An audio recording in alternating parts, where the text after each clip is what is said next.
after some math and magic, we got the helm thing right. But nothing's happening. There are still 3 more indentations left empty. I imagine something will happen if they are filled. Doesn't that seem likely? Alright, so next we gotta do the cross. Let's put this in. Hey, Junpei, something just showed up on the screen. This puzzle sure looks like a lot like the last one. Yeah, but there's more of those red balls. You can't move. The numbers for each area are different, too. Looks like it's got the same rules as the last one, though. You sure you don't want to double-check that? No, I'll be fine. If I get confused, I can just look at the screen over there, right? Anyway, like they say, a picture's worth 1,000 words. Let's give it a shot. Isn't that a picture is worth 1,000 words? Shut up! At least I'm trying, alright? God, Snake, leave me alone. I literally just cannot tell if he's being an asshole or not. What, Snake?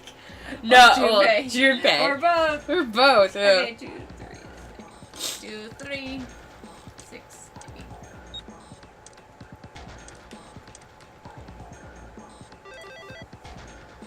8. Check. That's awesome, Junpei. There's only 2 left now. You can do it. I believe in you. Believe in me? Well, I believe as long in you. as 7 believes in me, I guess that's I all that believe in you. Let's put in the secret code. Damn, this puzzle looks like a lot like the last one. Looks like the rules are the same, though. Don't you think you should double check it? Oh, come on. It's the 3rd time I've done this. I'll be fine. So, this is... you can't think of anything clever. Please don't strain yourself. You might have something. Oh, shut up! Just give me a break, alright? I'll think of something. Oh my gosh. Alright, so we have 7 and 7. So we have 7 and 7. 4, 5, 7, 2, 6, 8. Lucky. Excellent work, Junpei. You've only got 1 left. I see the light at end of tunnel. I see light at end of tunnel. Alright, let's spin the coffin now. The waffle emblem. This is the 4th one. This puzzle looks a lot like the last couple. I think it's probably the last one. Once we solve puzzle, I'm sure something will happen. Alright, I'll solve it in no time. Do it.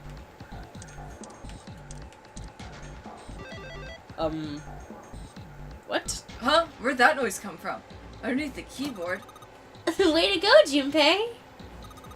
You answered all the questions. Damn, Junpei, good job. Hey, did you hear something just now? Yes, I heard that as well. From the bottom left corner of the desk, I believe. Oh. A picture? What the? All the fancy pantses. What the hell is this? This man with the mustache on the right. He's the same guy we found murdered in the captain's quarters. He had the 0 bracelet on his left arm. The second man with the glasses and the doctor's coat. No doubt. He's the 9th man. The one with the bracelet number 9. He died after he went to door 5. But this guy, the one in the striped suit. Most Oh definitely. man, that's Ace! It's Dad. Dad, why? Yeah, I guess it is. No doubt about it. Oh, but what does that mean? What's Ace doing in this pic? Not only Ace, the 9th man and Cap too? They look happy. Like they knew each other well. And that's the guy that was pushed into Snake's place, huh? Yes, that's him. Okay, so it's all coming together Why? now. How? How in the world are these four men connected? Did we not just talk about this? You'll say Ace is in that picture. Yeah, it looks like it wasn't taken recently, though. Ace, the 9th man, and Cap all look about 10 years younger. Remember, we talked about it, but we don't know who they are. We don't know their identities. Or what they look like or who they are, we just know their names. Yeah. But it's pretty easy to piece together. Yeah. Ah, so the 9th man and the man you found murdered in Captain's quarters, also in that picture? Yeah? Is there anyone else? Or only 3 people in the picture? I'm afraid I can't see it. There's there's one more guy. He's got kind of long hair. He looks smart, but a little cold. He's the only one I don't recognize. What is date of photograph? It doesn't have one. Did you look on back? The back? Yes, reverse, other side. Ah! Praying for success of the Nonary project. With Nijisaki, Kabuto, and Mushashido. These formed in the picture were the organizers of the Nonary game 9 years ago. That means Ace, the Ninth Man, and Cap were all responsible for making it happen. But I feel like I should be more shocked about this. It's almost as if that's just how things were always supposed to be. Why? Why am I not surprised? Ace was the one in charge of the Nonary project, but why am I so calm? It's like I already knew. Ah, of course, I understand now. Ace was CEO of Cradle Pharmaceuticals. He was the one who invented the game 9 years ago. He was Gentaro Hongo. Ace is Hongo? I had my suspicions from the beginning. Oh, remember guys, we're in a different path. We only learned about Ace's identity in the safe ending. Yeah, so we didn't learn it yet. But Junpei yet somehow knew. Well, because of alternate timelines and telepathy and all that shit, I bet. Their voices were similar. Too similar to be coincidence. I could never forget his voice. The voice of the devil. I couldn't be sure though. After all, I had no way to check, except I couldn't ask him. Even if I had known, however, I would not have told you. Zero made it quite clear what would happen if I did. Oh my gosh, I had no idea. Huh? I didn't know Ace was Hongo. Oh yes, I suppose you wouldn't have. 9 years ago, you were in Building Q in Nevada. But Hongo was on the Gigantic with us.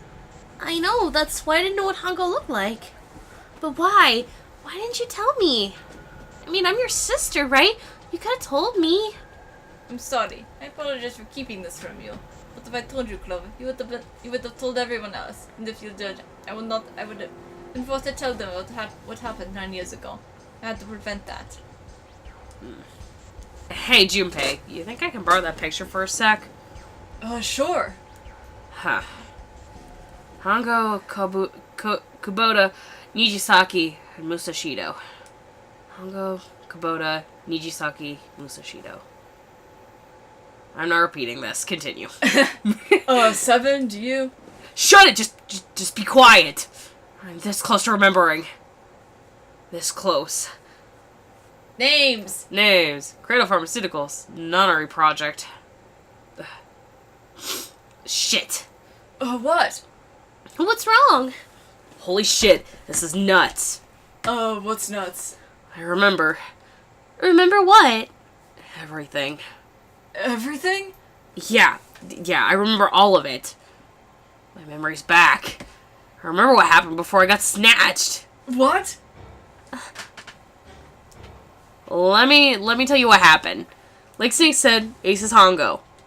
From that right, the other three are Musashido, Nijisaki, and Kubota. Musashido was the man of the cash. Nijisaki was Hongo's right-hand man, and Kubota developed the actual technical details of the experiments. How do you know all this? Come on, man, I told you, I finally got my memory back. No, that's not what I mean. I'm trying to ask why you knew all this stuff in the first place before you forgot it.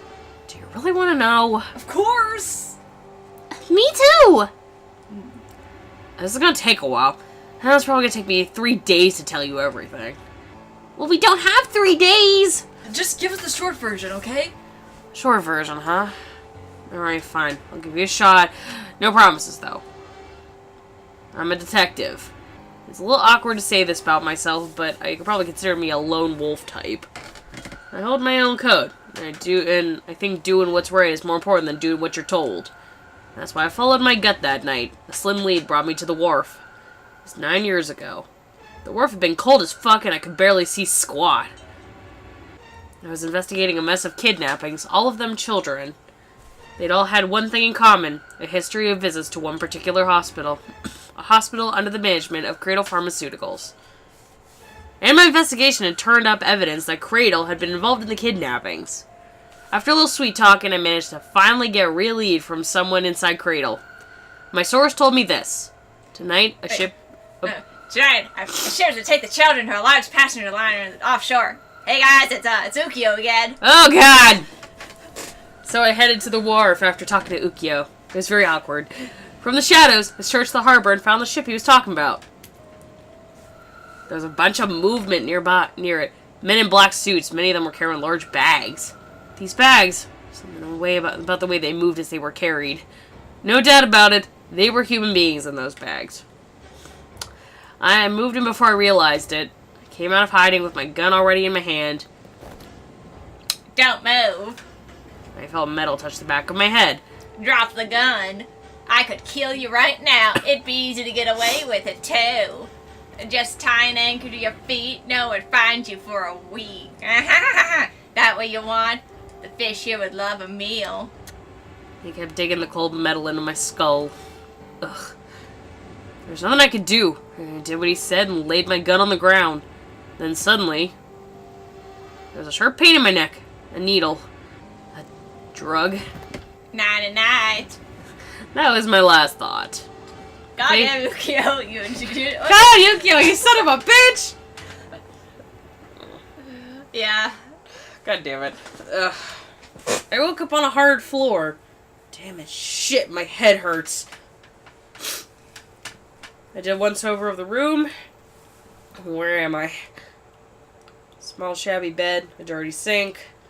A toilet. A toilet with no privacy. I'd seen it countless times as a cop. Can we skip this? Is it possible to skip this? No, because this... Okay, it's just because I'm making sure. I'm in a cell, huh? Facing the toilet was a door set into the wall. Still pretty woozy, but I made my way over to it. Pushed and pulled on it, but... No dice. No dice. It won't open. Not like I expected much else. Who'd be dumb enough to put me in a cell and leave it unlocked? Threw myself against the door a few times, but it wouldn't budge. I knew it. I gave up and made my way back to the bed and sat down. Ugh. Sat there for a very, very long time. Who knows how long. Then I heard a faint voice. There! Over! It's 9! The voice was very far away. Couldn't understand what it was saying. But I could hear one. It was pretty high. Probably a little kid. Ugh. Oh! McCain! No, it was several. Here, 5 or 6, maybe more. Where are they coming from? I pressed my ear to the wall and tried to listen through it. No, that's not it. What? Go out! Left. It's coming from under the bed. Hold over the metal frame, flip the thing over. And there be that door, that vent. Super secret tunnel! Super secret tunnel. And there it was. The bed hidden an air vent under it. The hole in the wall was covered by a metal grate. I dropped flat on the floor and peered through the grate. I couldn't see shit. But I knew in my gut this is where those voices were coming from. Hold up. Why are there kids in here? Then my inside man told me popped into my head. Tonight, ships set sail, take children to a large passenger liner docked offshore. Oh, whoa, whoa. Am I on that ship? Ugh, it didn't matter. All I knew is I had to get those kids. I checked out the metal grate. Could I fit? I stuck my fingers in and grabbed it. And then...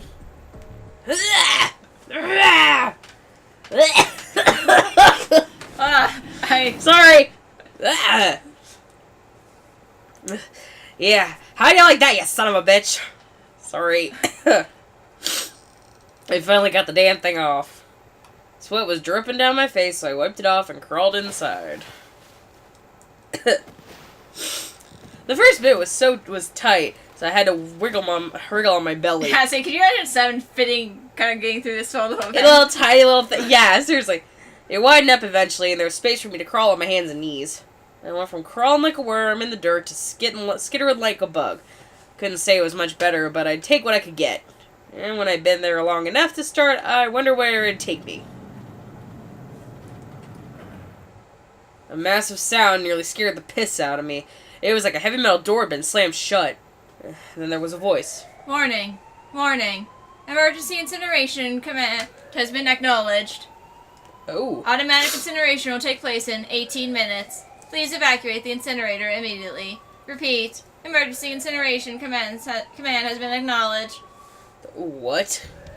We didn't get this last time. No. I wasn't sure what that meant, but anything with the incinerator is bad news. Then almost as if it was cue, I heard a mess of young sound kids. No!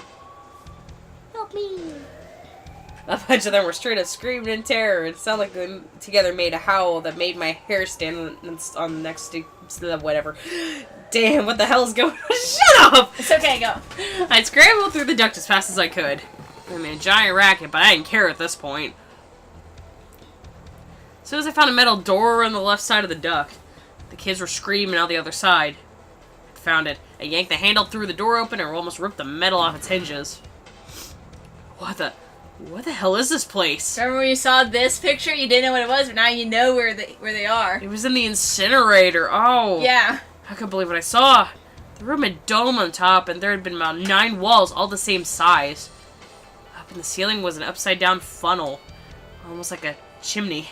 I looked down, and there were kids I'd been searching for. They all gawked up at me, suddenly silent for a moment, but from surprise and fear. Scared of the room or me? I couldn't tell. Probably both, actually. Not that I can blame them for running like when a mug like this when they're already scared shitless. I started at my own dig at myself and turned to the kids. Don't worry, kids, I'm not your enemy. I'm one of the good guys. All of them stood there frozen. Well, except one. There's a boy, slightly older than the others, in a private school uniform. Who the hell are you? He stepped forward and glared at me suspiciously. I'm a detective. I'm here to rescue you. Looked like they relaxed with some seconds. I got the words out. How are you gonna help us? Where's the exit? There isn't one. The door we came in through won't open, and the door over there. He cut himself off. I think he was concerned something before he changed his mind. Anyway, there's no point. We can't all get out of here. If we don't get out, we're gonna be burned to death. Burned to death? Can't you hear it? The voice of the incinerator is gonna start up soon. So... I don't understand this. The voice spoke again. Incineration will begin in 15 minutes. I had 15 minutes. I looked back down at the kids. It was a good 20 or 30 feet from the floor. No way I could pull them up. Too big of a distance for any of us to reach. What the hell was I gonna do? But I got an idea. Wait right there. I'll be right back. What? Where's he going? Are you just gonna leave us here? I just got frightened again. I'm not the best at that kind of thing, but I tried to reassure them with a smile. Don't worry, alright? I'll be back, I promise. So stay calm and wait right here. Got it? Yeah, where else are we gonna go? Yeah, where else are we gonna go? Oh my gosh. I had to hurry. Well, as fast as a guy could on his hands and knees. Didn't take me long to get back to my cell. No way out, but I still had a plan. I needed something from the room. When I got there, I dove into the hole and took off towards the incinerator. Then... Sorry to keep you waiting, guys. Tipped out the doorway and dropped a rope that I brought with me. Back in the cell, I had torn the bed sheets into strips and tied them together to make a rope. It was sloppy, but it got the job done. Alright, just tie that around yourselves, okay? I'll pull you up one at a time. Right. Wait a sec. Something was off. There was more of you than there was before. Where'd the rest of you go? The boy in the uniform answered. I let them go ahead. We opened the number 9 door and they left. What? You're telling me you opened that door? That's what I said. What the hell are you doing here? We couldn't go with them. Why not? Look, the only people who can go through the numbered door. He's in the middle of explaining when...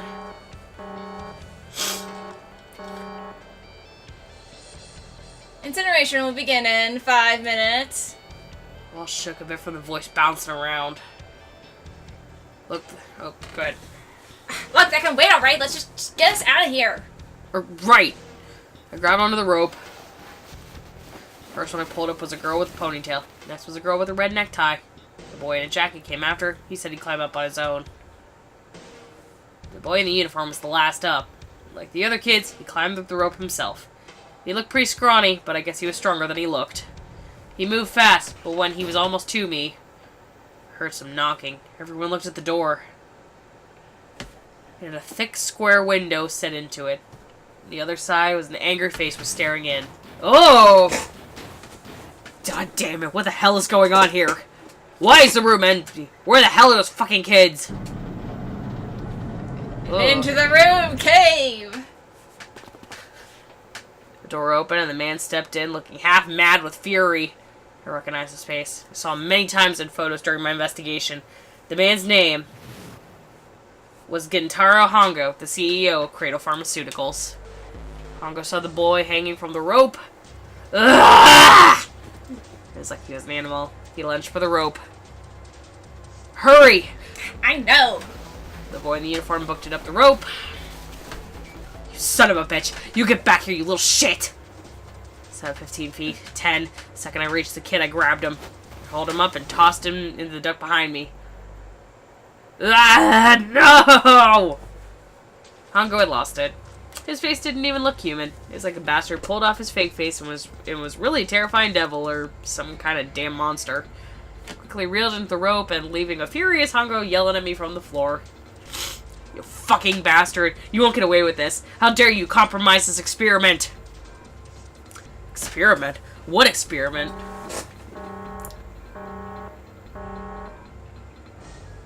I know we can't. Incineration will begin in 1 minute. Hey, old man, what the hell are you doing? Hurry up! The boy in the uniform was trying to get my attention. I may have thrown a salute in the raging asshole's face before I closed the door behind me. No point to going back to the cell. We went down the other direction instead. After about 30 feet, we came across another duct on the left. This one was heading down. Everyone nodded and took turns sliding down it. The duct emptied into a narrow hallway. There was a door on either side. The one on the left was a normal double door. But then the one on the right was familiar. It was black with yellow stripes and a device next to it on the wall.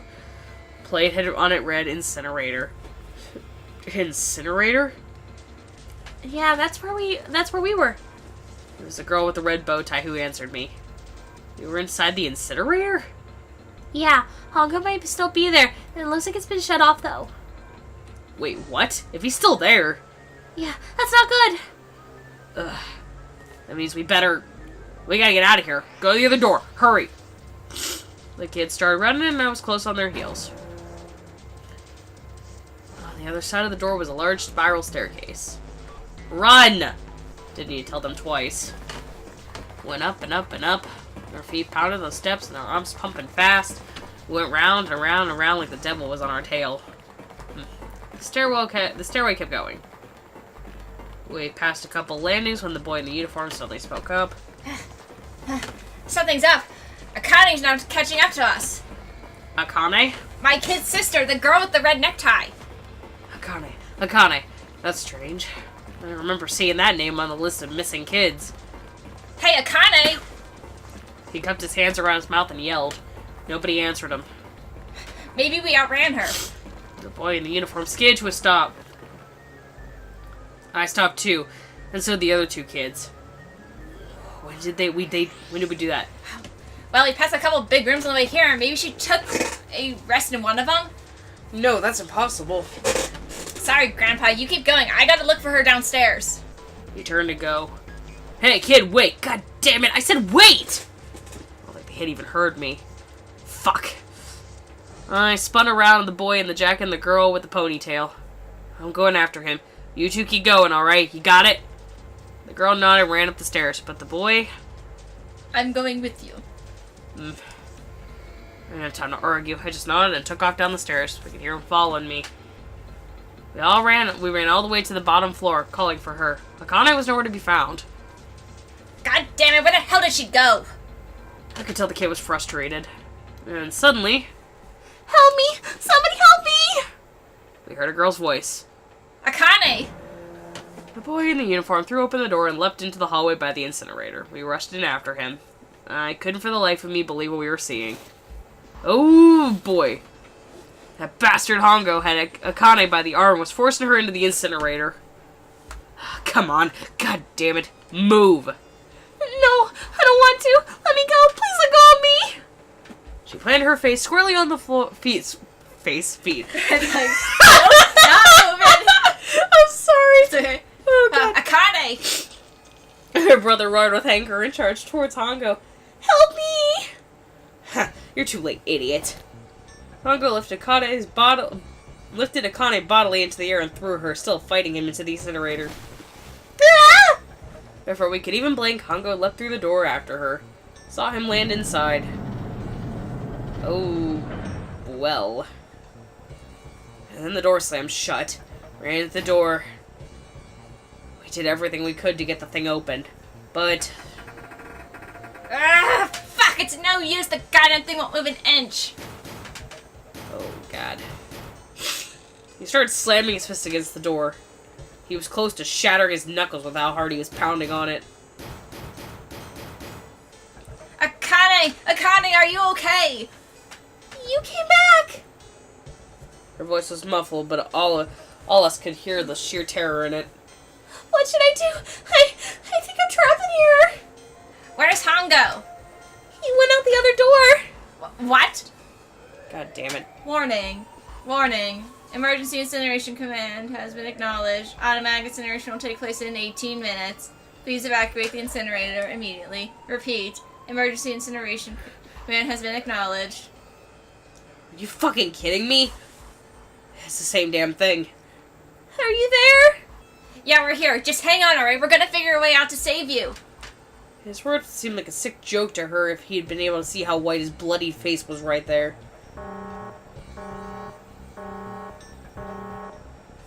Oh boy. Incineration will begin in 17 minutes. Please help me. I'm really scared. I don't want to die. Please, I don't want to die. I don't want to die. It's gonna be alright. I'll figure something out, I promise. I promise, okay? You hear me? I promise. It was torture listening to her sobbing on the other side of the door. Her brother was nearly crying himself. He could only stand there, fists clenched so tight his knuckles were white. Ugh.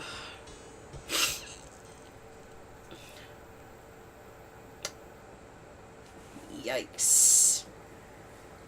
What happened then? Come on, man. Put yourself in my shoes. It doesn't end good. Think I want to remember that? Then... Yeah. Shit. If I didn't know it was gonna be like this, I almost wish I hadn't remembered. Hey, are you sure?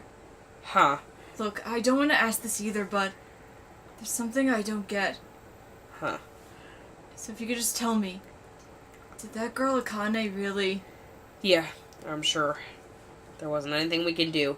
After a while, the countdown ended, and we heard something burning. Fire stopped, but we didn't move. Me and the jacket kid were frozen. The boy in uniform collapsed as if he couldn't hold himself up anymore. A few minutes passed. The door opened.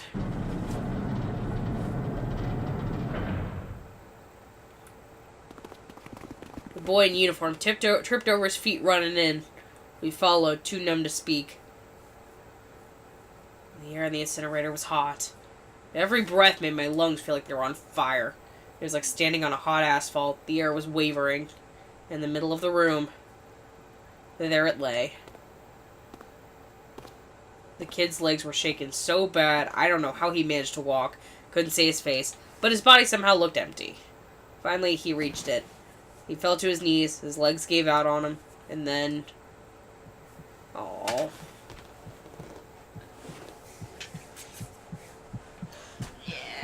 Well, then. Yeah, I was gonna say, you can only imagine what was... Ah! You can only imagine what was left in there. Yeah. Barely anything, probably. Can I ask you one more thing? What's that? The girl, Akane, what was her last name? What does it even matter to you? Just tell me, okay? Please. Kurashiki. Her name was Akane Kurashiki. Well, then. This got... Is meta the right word for... I don't even know. You were there that day, weren't you? Tall kid in the jacket. That was you, wasn't it? Yes, it was. You are correct, detective. Don't misunderstand me. I told you before how Zero threatened me. There's nothing I could do. I couldn't say anything about what happened 9 years ago. So if you're saying you're not working for Zero, right? Of course not. Clover, what about you? Hey, come on, you think I'm really working for Zero? I told you before, you idiot. I was in Nevada in Building Q. I did hear that a detective rescued the kids on the boat, but I didn't know it was you.